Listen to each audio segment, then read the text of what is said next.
Welcome to the English Epics channel. 15 years ago, Amy and I got married. We had been dating for 3 years after our first date when Amy was a sophomore in college. My name is Mark Butler. Amy and I met at a party and instantly became a couple inseparable until I graduated from high school 2 years later. We broke up during Amy's senior year but planned to get married afterward. About 6 months after we got married, we attended a party with several other couples our age. It was a barbecue with grilled steaks and plenty of drinks. As the evening went on, the crowd thinned out until it was just us and 3 other couples sitting around a campfire, drinking and talking. The topic of the hall pass came up. What the hell is a hall pass? I asked Sadie. A petite blonde sitting to my left spoke up. A hall pass is exactly what it sounds like. It's a game we play where you name someone for whom you'd want to free pass from your marital vows. You know, a celebrity you're allowed to have sex with. So you guys just play this game, yes and no, Sadie said, patting her husband on the leg. Yes, it's a game we play, but Tom and agreed to actually give each other one whole pass. It doesn't have to be with a celebrity. I was shocked, seriously. You mean you guys have a standing agreement that either of you can have sex with someone else at any time? Tom looked me straight in the eyes and laughed. Exactly. Buddy. He gestured toward the 2 other couples. They have the same agreement. We all came to the decision that same night. Katie, you've used your hall pass right. Katie lowered her head. Tom, you don't need to share this with everyone. Yes, I was at a conference working with a nice guy whose wife had just died in a car accident. I called Carl and told him I was going to use my hall pass to help the guy. Amy stayed silent but moved closer to me, holding my hand. Carl, you didn't mind that Katie slept with another man? Oh yes, I'm fine with it. She came back home to me, and one day I'll get to use my hall pass too. They continued their game, naming who their hall pass would be. Amy needed me to name someone after she announced hers 15 years later. I couldn't recall each of us chose, but I do remember the passionate sex we had when we got home. Amy even confessed that while we were making love, she imagined her fantasy lover doing it to her. The next morning, I made it very clear to her that I would never agree to a hall pass. Amy agreed. It was just a game. The events of that night have mostly faded from my memory. We went on with our lives. Amy and I quickly started a family, having a boy and a girl. We kept in touch with Sadie and Tom for a few years, but we lost contact after they got divorced. A couple of years ago, I ran into Tom at a bar. I had stopped him after work by chance and saw him drinking alone. We had a few drinks together and he told me that not only had he and Sadie divorced, but the other 2 couples from that barbecue had also split up. The main reason for each divorce was the hall pass. Tom explained that all of them believe the hall pass will allow them to experience excitement outside their marriages without affecting their relationships. Tom said they couldn't have been more wrong. Once everyone used their hall pass, comparisons and suspicions arose. Those suspicions led to disrespect, which ultimately led to divorce. My conversation with Tom confirmed. I had thought that night at the party about the hall pass. It might be a fun game to play as a fantasy, but in the real world it doesn't work. I had planned to tell Leigh about my meeting with Tom, but due to our hectic lives, it never happened. Sitting here now, I regret not doing so. It was Thursday evening when Amy was at a conference in Los Angeles. Around midnight, my phone rang. It was Amy. It was noisy, as if she were at a club from her voice. I could tell she'd been drinking. You won't believe it. We just met Joshua for my favorite soap opera. He likes me and I'm going to use my whole pass. The noise grew louder. What did you say? Something about using a hall pass? Yes, darling. I knew you'd understand. See you on Saturday? What the hell are you talking about, Amy? Can you hear me? The call ended. I quickly tried calling her back, but her phone went straight to voicemail. I left her several messages pleading with her not to do anything stupid. I also sent her a few texts warning her there would be consequences if we broke our wedding vows. Hearing nothing from Amy all night. I tried calling her several times in the morning but got no response. Friday was a terrible day as I had no idea what was happening with my wife in Los Angeles. After work, I dropped the kids off at my parents' house and headed to Jack's place. Jack's wife. Jenny had gone on the same trip with my wife. They worked together and were good friends. Jack met me at the door, surprised to see me. Hi, Jack. I need your help. I can't reach Amy. When she called me last night, her voice sounded strange. Can you call Jenny to see if she knows anything? Of course, Mark, I'll call Jenny and let her know you're here looking for Amy. No, don't tell her I'm here. I'm afraid Amy might ask her to cover for her. Just call her, casually mention Amy in the conversation, and let me listen without her knowing. Sure, buddy, they should be finishing up their sessions about now. I don't know what compelled me to do it, but as Jack pulled out his phone, I turned on the voice recorder on mine. His wife answered on the first ring. Hi honey, you must have ESB. I just stepped back to my room after the sessions. We're having dinner tonight and I'll see you tomorrow. They chatted a bit about the conference before Jack brought up Amy. Have you seen much of Amy? Mark called me, left a message and asked if I'd spoken to you about her. God, don't tell him you spoke to me. The last time I saw her was last night. We were all drinking when that hot soap opera star came over to our table. Amy got his autograph and they danced a few times. We were sitting at the table when Amy mentioned something about having a hall pass agreement with Mark. The soap star quickly jumped at the chance, volunteering to be her hall pass partner. I tried to talk her out of it, but she said this was a once-in-a-lifetime opportunity. Amy leaned over and whispered to me that she was going to let the guy do whatever he wanted with her. The next thing I remember was seeing her walking arm interlaminar with him leaving the club. I haven't seen her since. Please don't tell Mark. Jack ended the call looking at me. Sorry man, do you guys really have a hall pass agreement? No, we played a game called Hall Pass years ago, but I explicitly told her I would never agree to something like that. What are you going to do? I don't know, but it's not going to be good. On the way home, I stopped by my parents' house and asked my mom to keep the kids for the weekend. She could tell something was wrong, but I didn't tell her what. When I got home, I tried calling and texting Amy a few more times, but there was no response. I assumed she had turned off her phone to avoid being disturbed while she was having sex with her soap bar.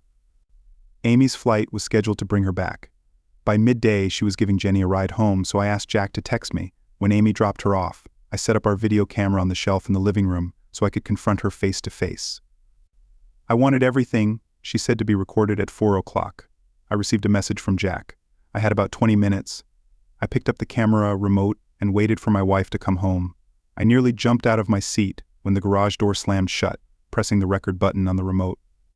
I tried to stay as calm as possible.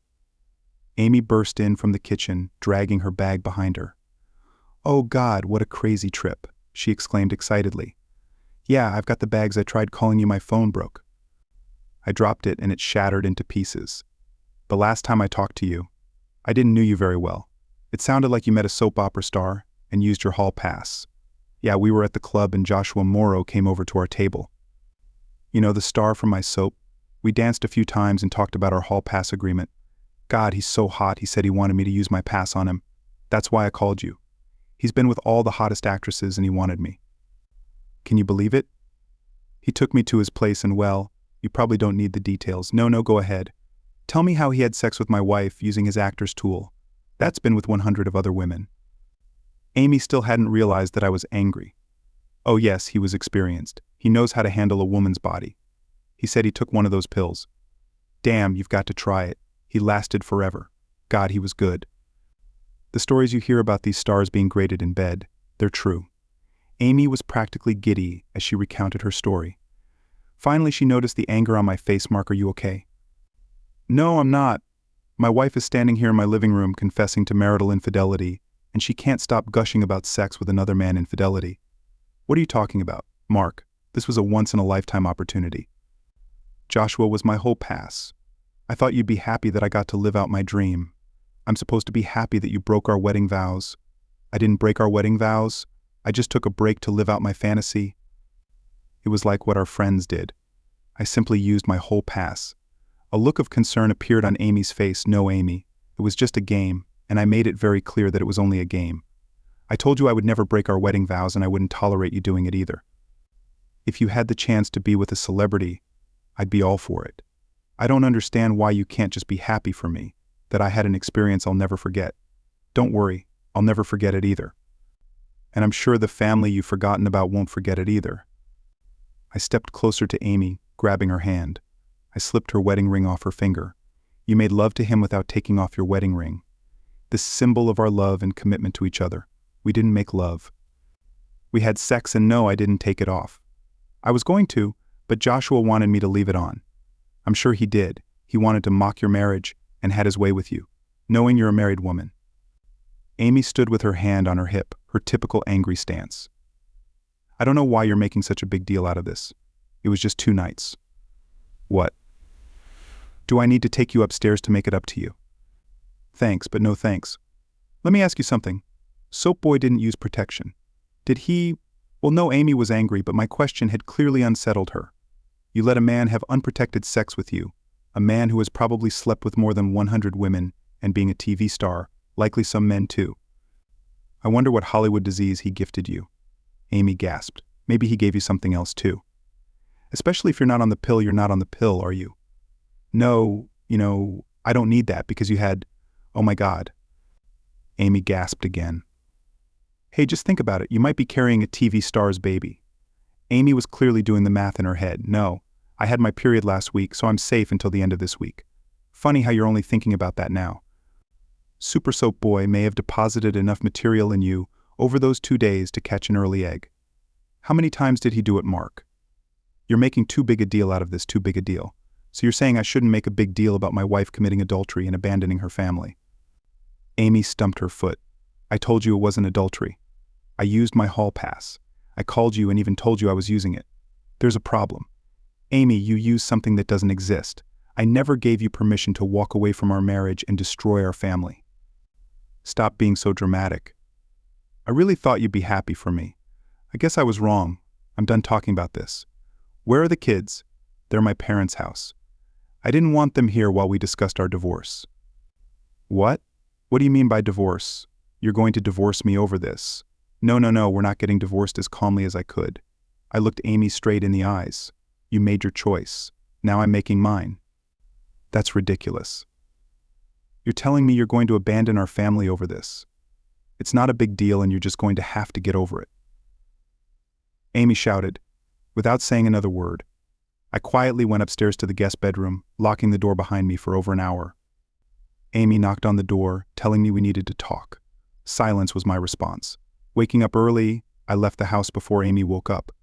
When I arrived at my parents' house, I found my dad awake while everyone else was still sleeping over a cup of coffee. I told him the whole story. Dad just listened, not saying a word until I finished.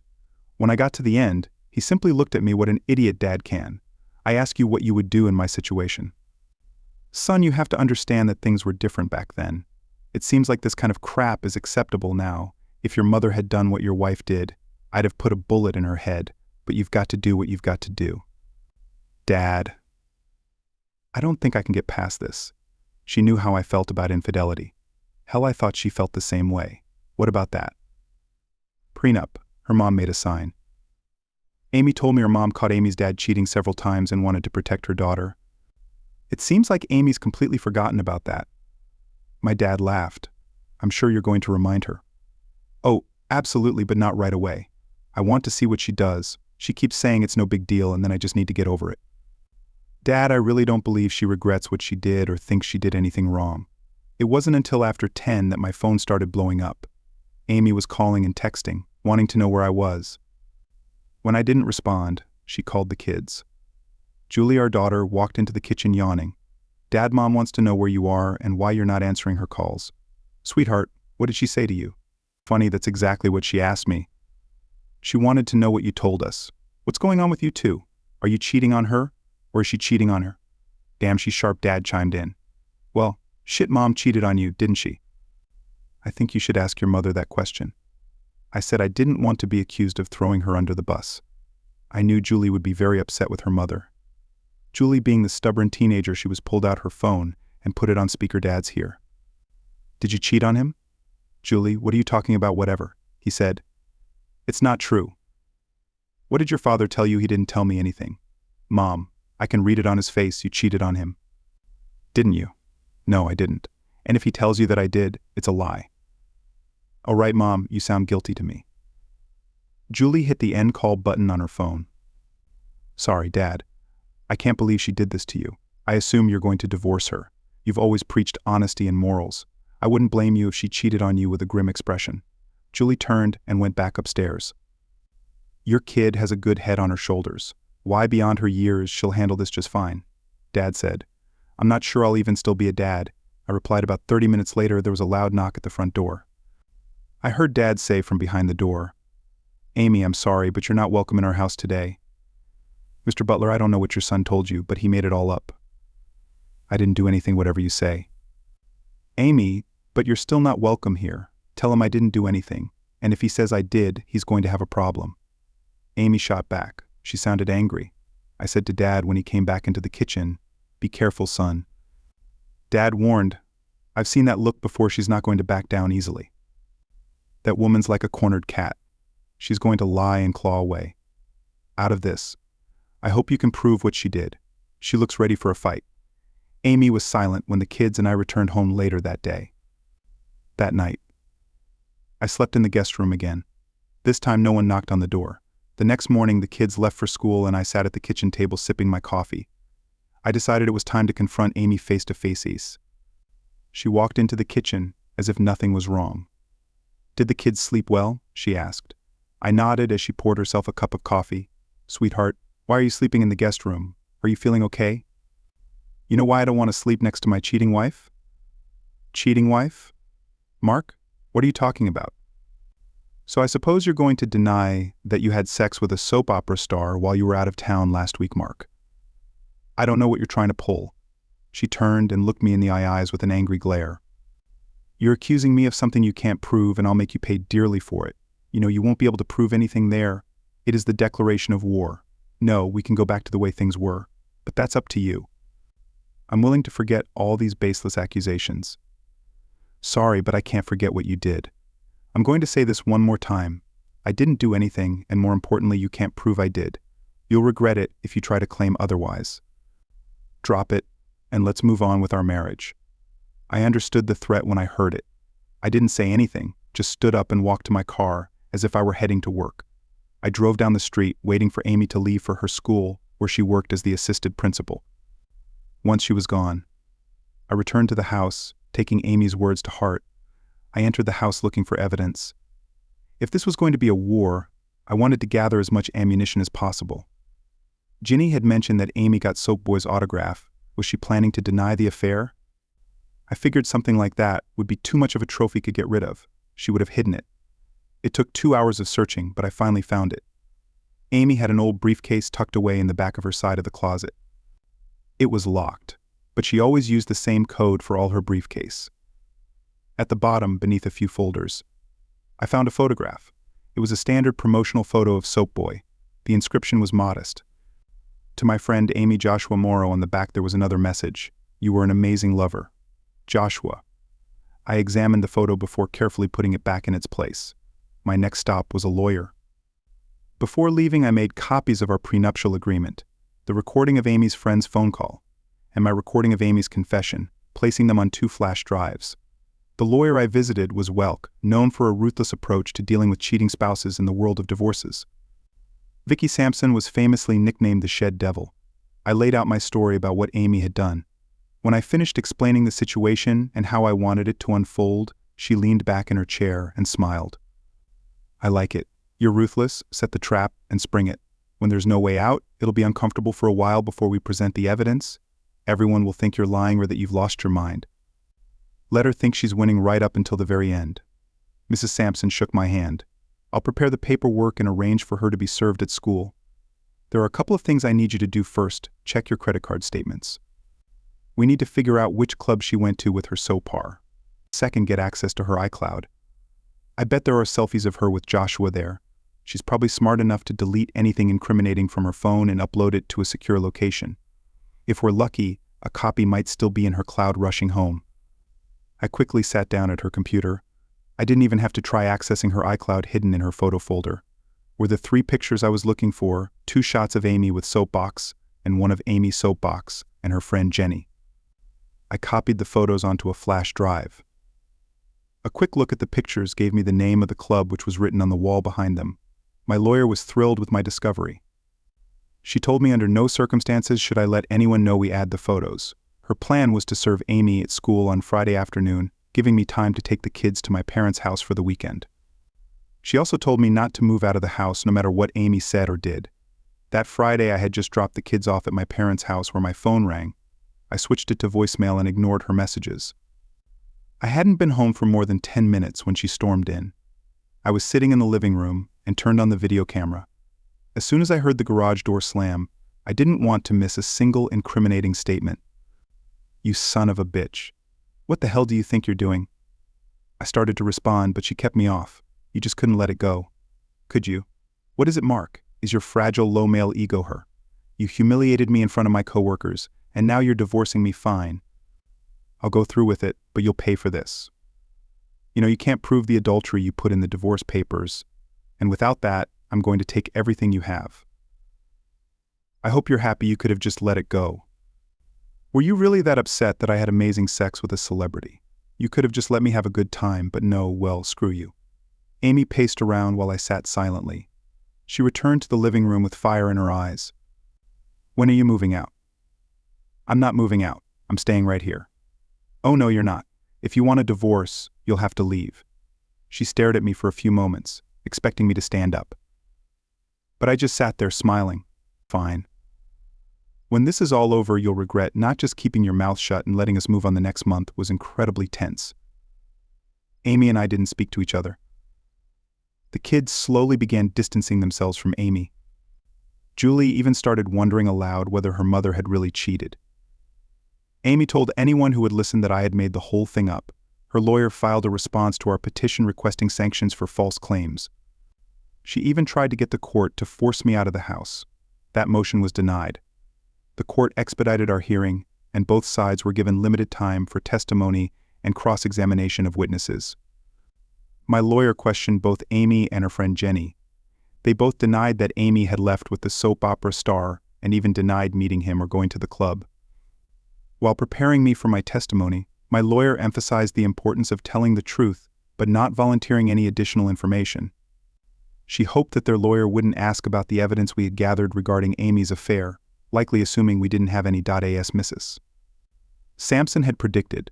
Their lawyer drilled into me that I had not personally witnessed any infidelity on my wife's part, but didn't ask whether I had any evidence of her cheating. It seemed to me that the lawyer didn't know Amy had actually done what I was accusing her of at the actual court hearing. I'm sure Amy thought everything was going perfectly. I testified about Amy's infidelity, sharing my feelings about marital cheating and my objections to the hall pass concept. During cross-examination, I was questioned on the same topics. Yes. I admitted that I wasn't at her conference and didn't witness her doing anything with other men. Amy testified that she hadn't done anything and, like me, was against marital infidelity and would never agree to the concept of a hall passed out. Amy's lawyer called Jenny to the stand to testify that the meeting with the soap star never happened. I glanced at her husband Jack, who was in the courtroom while she testified. He lowered his head to avoid my gaze. Jenny began to squirm when my lawyer asked her about Jack's phone call, and her statement that Amy had left with the soap star. Clearly nervous now, she stepped to her story, insisting that it didn't happen. When Jenny sat down, both Amy and her lawyer looked smug. Amy's lawyer stood up and began arguing for sanctions against us for making false claims. The judge started reprimanding my lawyer for not proving the allegations we had made with a smile on her face. Mrs. Sampson stood up, Your Honor. I apologize, but we have irrefutable evidence. Amy's lawyer snapped back, Objection. We were not notified about any evidence. We are not required to disclose evidence. If their witnesses had told the truth, there would be no need for rebuttals. The judge smiled and motioned for Mrs. Sampson to proceed. Do Mrs. Sampson called her investigator to the stand. Your Honor, before we continue, we acknowledge that Mrs. Butler did not have sex with Joshua Morrow. I couldn't believe what I was hearing, but Mrs. Sampson shot me a look that told me to stay quiet and wait. The investigator testified that Joshua Morrow had been in Europe during that week. Amy's lawyer jumped up with this admission that my client did not commit adultery. We demand that this farce be ended, and the court impose sanctions on Mr. Burr. Mrs. Sampson, with a white smile on her face, responded. No, we are not saying she didn't commit adultery. We're simply saying it wasn't with Joshua Morrow. Ginny was called back to the stand. My lawyer asked her again if she had been with Amy at the conference, and if they had met someone they believed to be Joshua Morrow. She denied it again. Jenny was then asked if she had called her husband and told him that Amy had left with a man who was not her husband. Even after being reminded that she was under oath, Jenny denied making the call. I turned to look at her husband, who mouthed silently. I'm so sorry. My lawyer played the recording of Jenny's phone call. Amy's lawyer jumped up, objecting to the recording. Mrs. Sampson responded, Your Honor, my client was a guest in the witness's home and was permitted to overhear the call. The judge told Amy's lawyer to sit down and ask Jenny if the voice on the recording was hers. She had no choice but to admit that it was. I started to feel vindicated, as the evidence began to confirm that I had been telling the truth. Amy was called to the stand. She continued to deny that upon returning from her trip, she had confessed to having sex with another man. She gasped loudly when the video of her describing her sexual encounter with Joshua Morrow was presented. Amy was in tears when the selfies and a signed promotional photo were introduced as evidence. As Amy left the witness stand, the judge turned to Mrs. Sampson, "Counselor, I'm confused. You stated that Mrs. Butler didn't have sex with Joshua Morrow yet. You've just presented evidence proving that she did." Mrs. Sampson called her investigator to the stand. "Your Honor, we have proven that Mrs. Butler committed adultery, just not with the person she thought." The investigator presented surveillance photos from the club. Several photos showed Amy with the man she had left the club with. Pointing to the photos, the investigator explained, "This is not Joshua Morrow. This man is known for targeting married women. He's a notorious con artist who has been diagnosed with multiple sexually transmitted diseases." At that moment, I only needed to glance at Amy. The look of shock on her face was priceless. After a short recess, the judge returned to the bench and gave a long speech about honesty and fidelity.